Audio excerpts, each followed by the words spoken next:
இது ஒரு தனிப்பட்ட கேள்வி. சில நேரங்களில் நான் உணர்கிறேன், தேவாலயத்தில் இளைஞர்கள் உணர்ச்சிகளால் அவசரப்படுத்தப்படுகிறார்கள். அதனால் நாம் தவறுகளைச் செய்கிறோம். இதைச் சாத்தான் நம்முடைய ஆன்மீக வாழ்க்கையில் கவனச்சிதறாக பயன்படுத்த அனுமதிக்கிறோம். எனவே நான் கேட்க விரும்புகிறேன், சகோதரியே, ஒருவர் எப்படி ஜெபிக்க வேண்டும்? குழப்பமடையாமல் இருக்க தேவனிடம் எப்படியான ஞானமுள்ள கேள்விகளை கேட்க வேண்டும்? ஆம், சகோதரியே, குறிப்பாக உணர்ச்சி சம்பந்தப்பட்ட விஷயங்களில் குழப்பமடையாமல் இருக்க. அல்லது எப்படி தெரிந்து கொள்வது? எப்படி தீர்க்கதரிசனங்களை தவறாக புரிந்து கொள்ளாமல், தவறான தீர்க்கதரிசனங்களோடு குழப்பாமல் இருக்கலாம்? எப்படி தெளிவாக புரிந்து கொள்ளலாம்? அதாவது எதையும் அவசரமாக செய்யக்கூடாது, முடிவுகளை சிதறலாக எடுக்கக்கூடாது. நீங்கள் தேவனிடம் சொல்லலாம், ஆண்டவரே, நான் மகிழ்ச்சியாக இருக்க விரும்புகிறேன். எனது உணர்ச்சி வாழ்க்கையில் நீர் எனக்கு மகிழ்ச்சியை தருவீராக. எனக்கு என் வாழ்நாளில் மகிழ்ச்சியுடன் வாழக்கூடிய ஒருவரை அறிமுகப்படுத்துவீராக. அவர் எனது வாழ்க்கை துணையாகவும் உமக்கு சேவை செய்யும் ஒருவராகவும் இருப்பாராக. இவ்வாறு ஆண்டவரிடம் ஜெபிக்கலாம். மேலும் சொல்லலாம், ஆண்டவரே, நீர் எனக்கு அந்த நபரை தருவீராக. ஆனால் நீங்கள் அந்த விஷயத்தில் எப்போதும் மிகுந்த ஆவலுடன் இடையராது அதைத்தான் கேட்டு ஜெபிக்க வேண்டாம். ஒரு ஞானமுள்ள ஜெபத்தை செய்யுங்கள். அதை ஆண்டவரிடம் வையுங்கள். பின்னர் அது தேவனுடைய நேரத்தில் நிகழும் என்று நம்பி காத்திருங்கள். அவசரப்பட வேண்டாம். ஆம், சகோதரி சொல்வது போல தீர்க்க தரிசனங்களில் குழப்பமடையாமல் இருக்க வேண்டும். அதற்காக நீங்கள் நிதானமாக, யதார்த்தமாக, நடைமுறையாக சிந்தியுங்கள். தீர்க்க தரிசனங்களை ஆராய்ந்து பாருங்கள். அதன் மூலம் நீங்கள் குழப்பமடையாமல் இருப்பீர்கள். ஒருமுறை ஒரு சகோதரி இருந்தார். அவரும் திருமணம் செய்ய விரும்பினார். தீர்க்க தரிசனத்தில் அவருக்கு சொல்லப்பட்டது, நீ குடியிருப்பை மாற்றப் போகிறாய், ஒரு புதிய இடத்திற்கு போகப் போகிறாய். அந்த புதிய இடத்தில்தான் உன் கணவராக இருப்பவரை நீ சந்திப்பாய். இப்படித்தான் தீர்க்க தரிசனத்தில் சொல்லப்பட்டது. நிச்சயமாக சாத்தான் அதை கேட்டுக்கொண்டிருந்தான். அவன் முன்வந்து இந்த சகோதரிக்கு துரோகம் போட வேண்டும் என்று நினைத்தான். அந்த சகோதரி உண்மையிலேயே வீட்டை மாற்ற வேண்டியிருந்தது. வேறு இடத்திற்கு போய்விட்டார். அவர் புதிய இடத்திற்கு சென்றபோது அங்கே பல குடும்பங்கள் வசிக்கும் ஒரு இடமாக இருந்தது. அங்கே சென்று குடியேறியதும் ஒரு ஆண் அவரை அணுகி திருமணத்தை முன்மொழிந்தான்.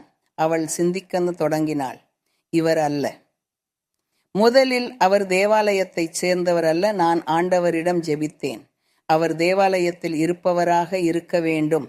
தேவனுடைய வார்த்தையை அறிந்தவராக, தேவனை ஏற்றுக்கொள்பவராக, தேவனை தேடுகிறவராக இருக்க வேண்டும் என்று. ஆகையால் இது அந்த தீர்க்க தரிசனமாக இருக்க முடியாது என்று நினைத்தாள். வெளிப்படையாக பார்த்தால் தீர்க்க தரிசனம் சரியாகவே இருக்கிறது போல, வீட்டு மாற்றத்தின் போது உன் வரன் அங்கே இருப்பான் என்று. ஆனால் இந்த நபர் தேவாலயத்திலே இல்லாதவர். மேலும் அவளுக்கு பிடிக்கவில்லை. அவளுக்கு ஈர்ப்பு இல்லை. அவளுக்கு அவர் மேல் நன்றாக பட்டதும் இல்லை. ஆகையால் அவள் சொன்னாள், இல்லை ஆண்டவரே, இது நீர் எனக்கு கொடுத்த தீர்க்க தரிசனம் என்றால் மன்னியுங்கள். ஆனால் இதை நான் நிராகரிக்கிறேன். அவ்வாறு அந்த சகோதரி ஆண்டவரிடம் சொன்னாள், இல்லை, நான் இதை ஏற்க மாட்டேன். இதை நான் ஏற்கப் போவதில்லை. தீர்க்க தரிசனம் இப்படி சொல்லப்பட்டிருந்தாலும் நான் இதை ஏற்க மாட்டேன் என்று. அங்கே நாம் என்ன பார்க்கிறோம்? அந்த சகோதரி மிகவும் யதார்த்தமாக இருந்தார். முதலில் எல்லாவற்றையும் ஆராய்ந்து பார்த்தார். அவர் கண்டது என்னவென்றால், அந்த நபர் தேவாலயத்தைச் சேர்ந்தவர் அல்ல. மேலும் அவர் அவளுக்கு பிடிக்கவில்லை. ஆகையால் அவள் சொன்னாள், இல்லை, இது இப்படியாக இருக்க முடியாது. இது சரியானதாக இருக்க முடியாது. காலம் கடந்து சில ஆண்டுகள் ஆகிய பிறகு அவளுக்கு திரும்பவும் வீட்டை மாற்ற வேண்டியிருந்தது. அவள் வேறு இடத்திற்கு சென்றபோது அங்கேயே அவள் தனது கணவரை சந்தித்தாள். அவர் தேவாலயத்தின் சகோதரர், தேவனுக்கு தன்னை அர்ப்பணித்தவர். மேலும் அவளும் அவர் மேல் உண்மையான அன்பை உணர்ந்தாள். அப்படியானால் நீங்கள் இதை பற்றி என்னென்ன நினைக்கிறீர்கள்? தீர்க்க தரிசனங்களில் குழப்பமடையாமல் இருங்கள், எச்சரிக்கையாக இருங்கள். ஏனெனில் சாத்தான் சதியமைக்க முடியும். நீங்கள் யதார்த்தமாக இருங்கள், அவசரப்படாதீர்கள், விரைந்து முடிவெடுக்காதீர்கள், ஆனால் அமைதியுடன் காத்திருங்கள். நீங்கள் தேவனை நேசித்தால் அந்த மற்ற நபரும் உங்களுடைய அதே வழியில, அதே அறிவிலும், அதே உணர்ச்சியிலும், தேவனை நேசிப்பதில, தேவனை பின்பற்றுவதிலும், ஆண்டவருக்கு சேவை செய்ய விரும்புவதிலும் இருப்பதை நீங்கள் விரும்புவீர்கள். ஆகையால் விஷயங்களை அவசரமாக செய்யக்கூடாது. பாருங்கள், தீர்க்க தரிசனம் வெளிப்படையாக சரியாகத்தான் இருந்தது. அது நிறைவேறியது. ஆனால் அது முதலில் விளக்கப்பட்டபடி அல்ல. ஏனெனில் ஒருவேளை தீர்க்க தரிசனம் மேலும் தெளிவாக சொல்லியிருக்கலாம். அடுத்த முறை வீட்டை மாற்றும்போது உனக்கு திருமணத்தை கேட்கப் போகிற ஒரு மனிதரை சந்திப்பாய், ஆனால் அவர் அல்ல. அடுத்த முறை மாற்றும்போது இன்னொருவரை சந்திப்பாய், அவரும் அல்ல. அதற்கு பிறகான முறைதான் உண்மையானது. ஆம், ஆண்டவர் இருக்க வேண்டும். நான் நினைக்கிறேன், ஒரு சகோதரனோ அல்லது சகோதரியோ தேவனை நேசித்து தேவனுக்கு முன் நேர்மையாகவும் சுத்தமான இருதயத்தோடும் இருந்தால் தேவன் அவர்களை முழுமையாக நடத்துவார். தெளிவான அடையாளங்களை தருவார். பல அடையாளங்களால் வழி நடத்துவார். அவர்களை சரியான பாதையில் அழைத்துச் செல்வார்.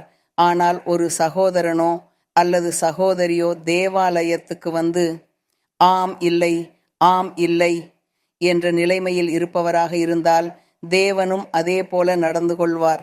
ஆம் இல்லை, ஆம் இல்லை. அதன் விளைவாக அந்த நபர் குழப்பமடைந்து விடுகிறார்.